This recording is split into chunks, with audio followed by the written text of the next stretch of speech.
Hello Capricorn, how are you? Welcome to your November reading. Thank you so much for being here.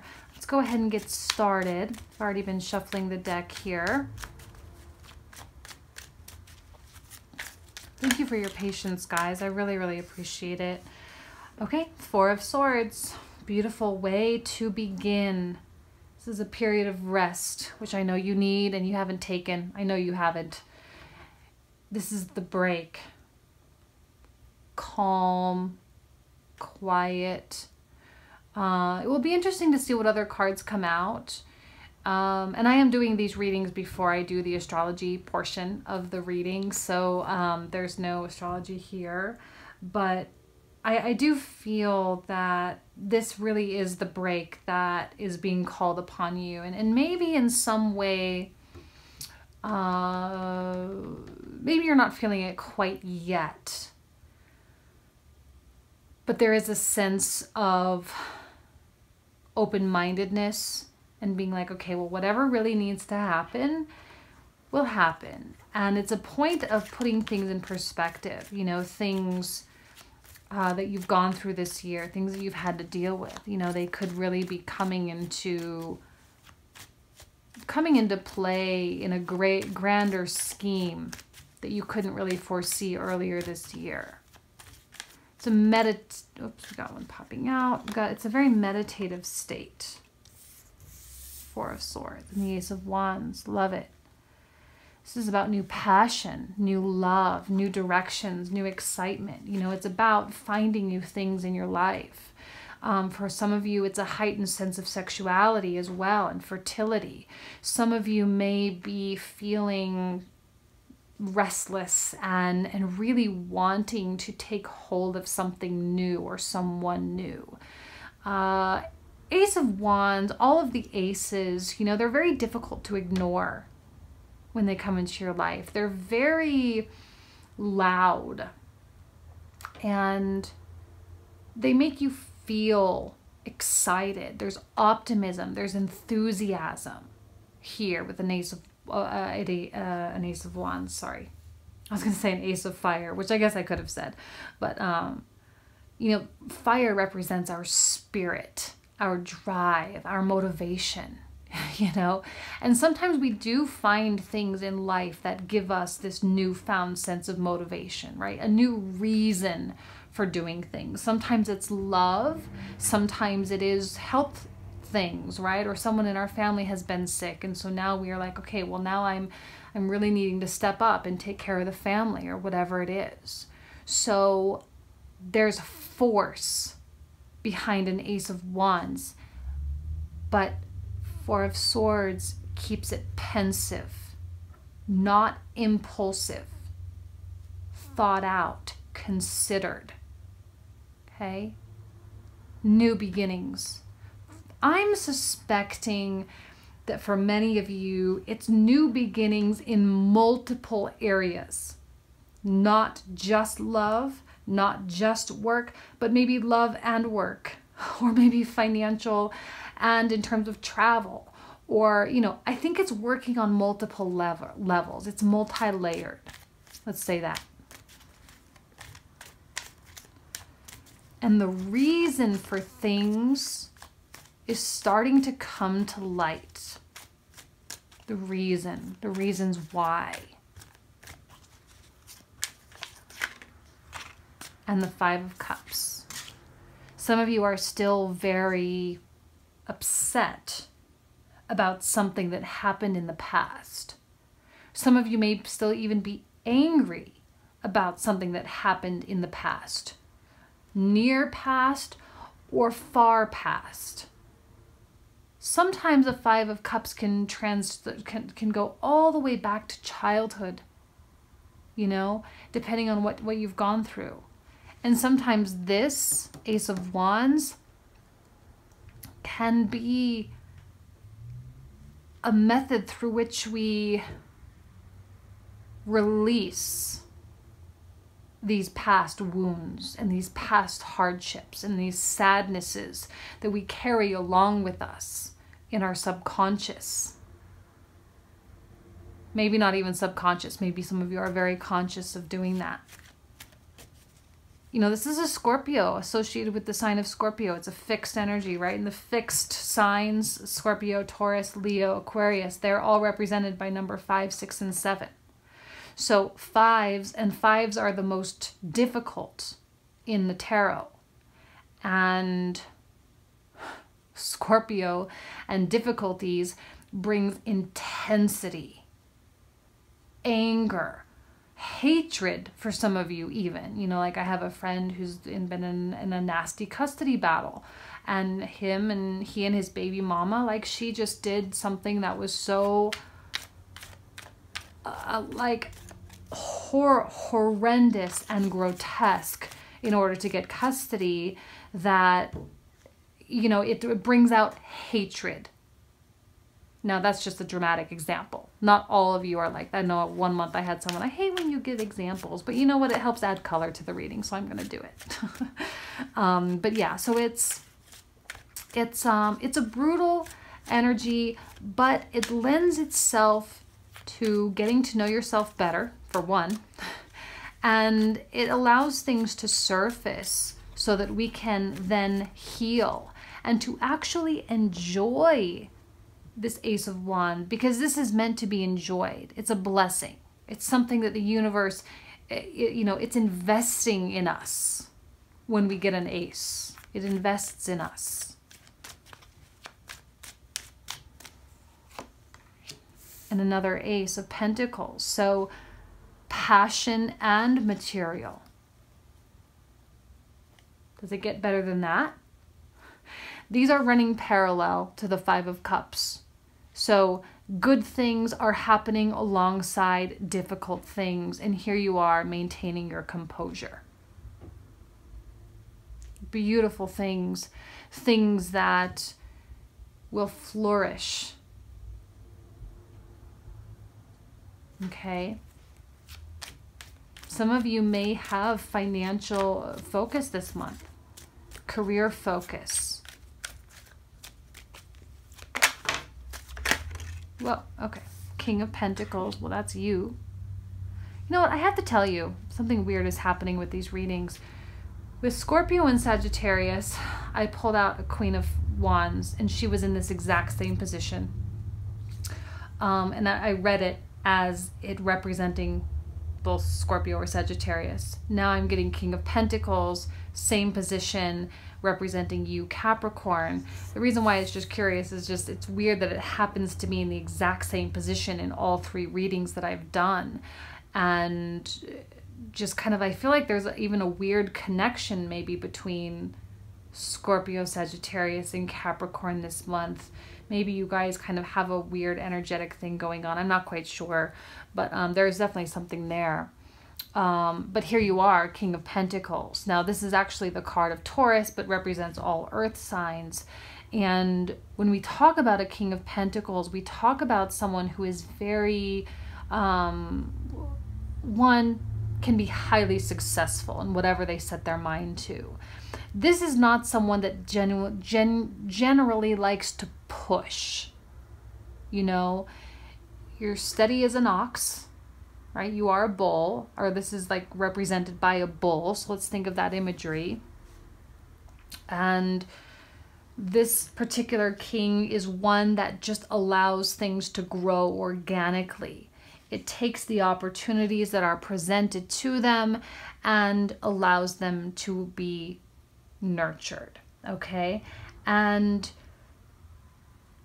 has a capacity to relax, you know, has a capacity to enjoy the finer things in life and to enjoy the blessings, because there are many blessings around you amongst other things. Like I said, these are all running parallel to one another, so they're occurring at the same time.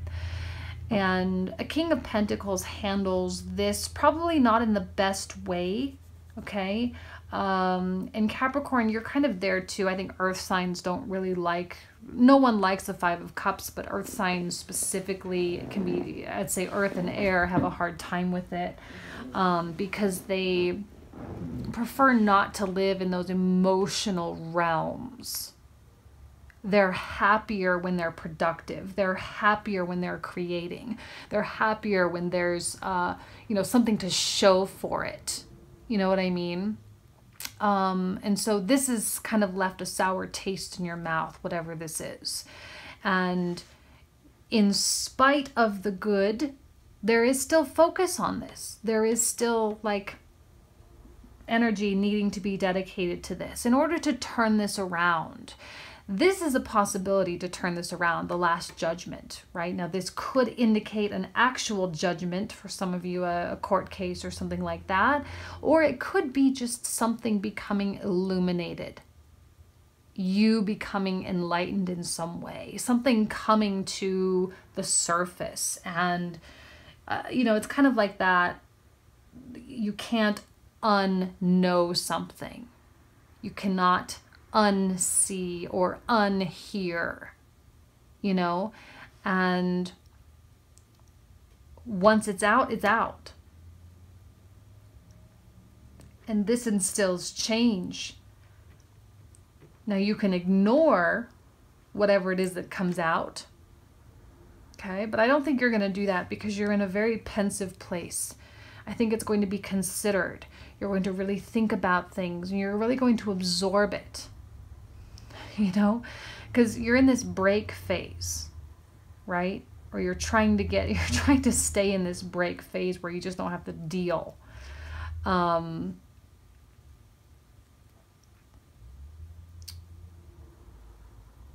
was going to say something and I completely forgot what it was.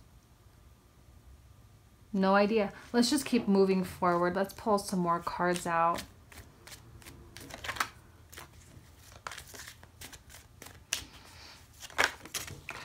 And the Star. Well, that's a good one in terms of wishes and hopes. Okay. In terms of gains, some of you may be gaining something financially, perhaps.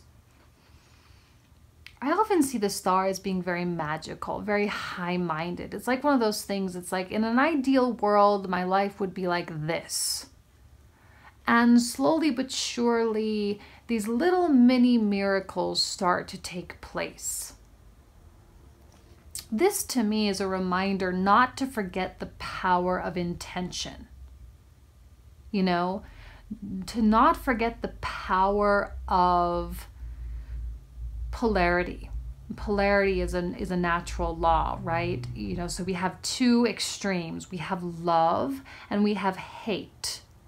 Well, essentially, they're the same thing. They're just different degrees, like a temperature gauge, 0 to 100 degrees. Well, that's, 0 freezing to boiling Celsius.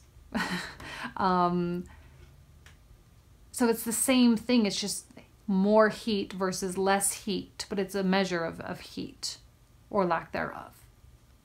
And I feel like whatever this situation is, if you can tap into the more positive side and kind of take that into consideration while you're in this resting phase or this meditative state, to look at the positive things that you get from it, to look at this extreme thing that you've gone through, or these extreme circumstances that you've had to deal with and live through, and to really say how it has benefited you, why it was actually a good thing, right? Because I think that it's that kind of, and I'm not trying to be all like The Secret or Power of Positivity or whatever, but because you do have good things kind of hoovering around this seems to kind of lose its strength a little bit, right? Like this isn't as bad as these are as good. These are so good that this is less bad. And here's the Star kind of coming in to work itself out and to enable you to actually have a situation that is closer to your ideal. I love the Star. It is like make a wish. It's a good time to make a wish.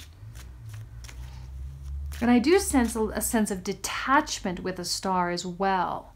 Detaching yourself from, actually, to be honest, detaching yourself from both good and bad.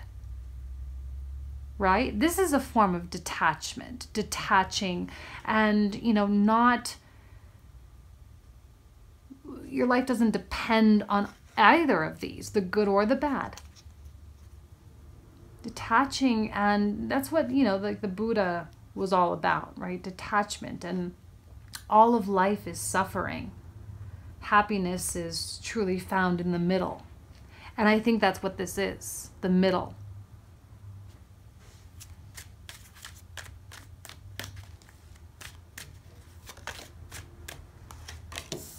And strength. Yeah, well, you've needed to exert strength, no doubt about it. You've needed to exert strength and energy. Yeah, okay, that's fine. This probably requires courage, you know, courage to continue to deal with it until you hit this last judgment, until you have like that sense of finality. Now, I don't think that this is going to be resolved in November, unless I get the World or the Fool or something. I think this is going to be maybe a continual thing that might continue on for the next couple of months. But we have Saturn re-entering your sign, Capricorn, per Western astrology, not Vedic, at the end of the month of December. So this might be something that carries on for the next couple of months, and you'll feel shifts slowly. These will come in loudly, but slowly, okay? And you will need to continue to have strength and courage. You know, you will still need to remain passionate, but not passionate about results or passionate about the outcome, but rather passionate about peace, passionate about tranquility, which is kind of this state that you're, I think, hoping to maintain a little bit.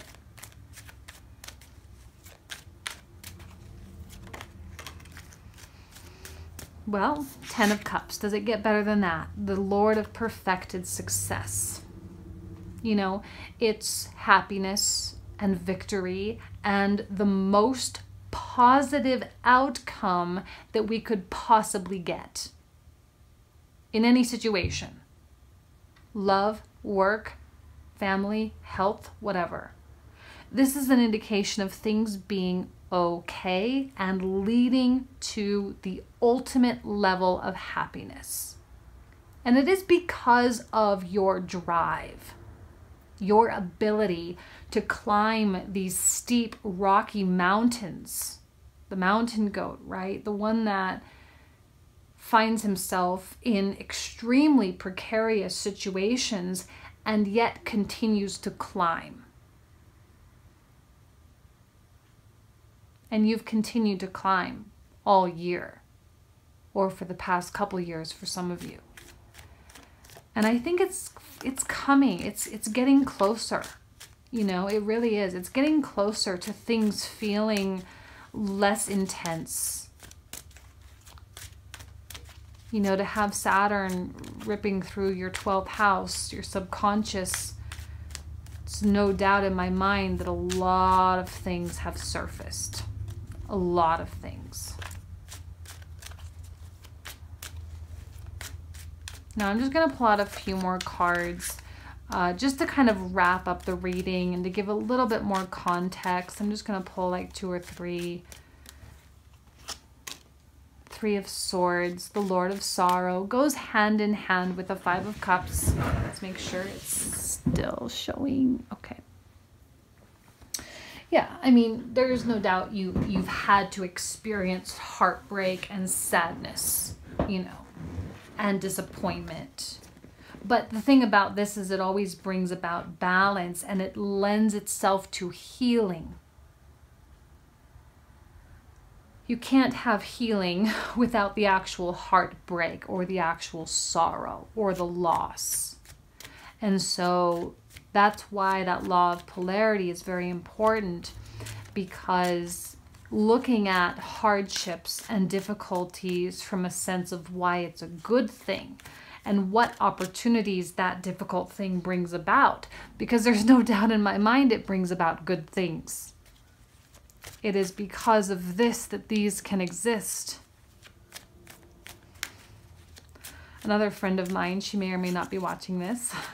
You know, she had she's an attorney, and she had a very, very powerful business partner, one of the most powerful people in Nevada. And, you know, she got, you know, a little bit taken advantage of, and he turned out not to be the most upstanding person. And she's now starting her own law firm because of it.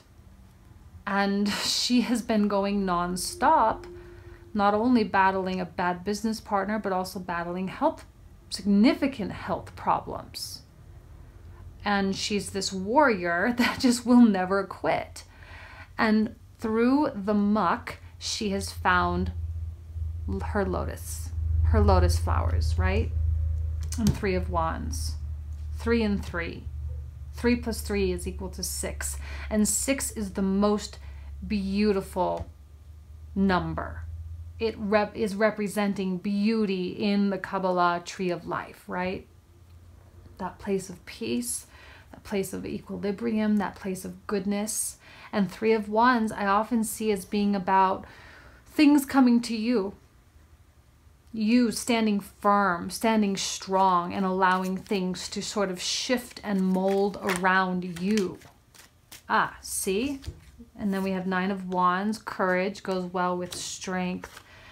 Great strength and fortitude go well. And then the universe. So this is like the world, right? So what did I say? If I get the world, then I'll know that it's really coming to a close. And here we go. This is like the final part of this, right? Sorry, I just had to just numerology is so cool. I'm just kind of learning about it. So 9 plus 3 plus 3 is 15. 1 plus 5 is 6. So it brings us back to 6 no matter what. Just saying. And then 21, 2 plus 1 is also 3. Okay, so anyway, that's totally irrelevant. I'm just going off. So here's like that closing moment, right? That rite of passage that you have earned. This is associated with Saturn. You can see that symbol of Saturn up there. So Saturn is your ruling planet. It's about time. It's about experience. It's about learning, but like really deeply ingrained learning, right? It's about those lessons that are a little bit cruel. They are unkind, unsavory. They are the stories that you likely don't really want to talk about, right? That's what Saturn does, is what it creates. But they are the stories that create leaders, create amazing parents, amazing people, amazing lovers, whole people. And Saturn is a blessing almost always in disguise. It's always a beautiful thing. It teaches us about what it's like to be a human being and how to be the best human being we can possibly be.